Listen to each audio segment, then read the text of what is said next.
আসসালামু আলাইকুম, কেমন আছেন সবাই? আশা করি অনেক অনেক ভালো আছেন। আমি আলহামদুলিল্লাহ বেশ ভালো আছি।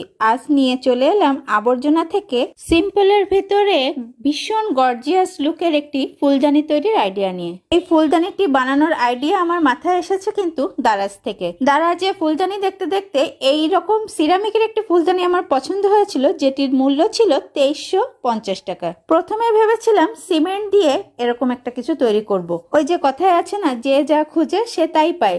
এই ভাবতে ভাবতে হঠাৎ করে আমার বাসায় একটি পার্সেল এলো, যেটির ভিতরে এরকম একটি ফোম শিট ছিল, আর সাথে সাথে সুযোগটা কাজে লাগিয়ে ফেললাম। ভেঙে যাওয়া একটি কৌটার ঢাকনা আর ফোম শিটটি আঠার সাহায্যে সেট করে তৈরি করে ফেললাম আকর্ষণীয় ফুলদানি। কেমন লাগলো আজকের আইডিয়া অবশ্যই জানাবেন।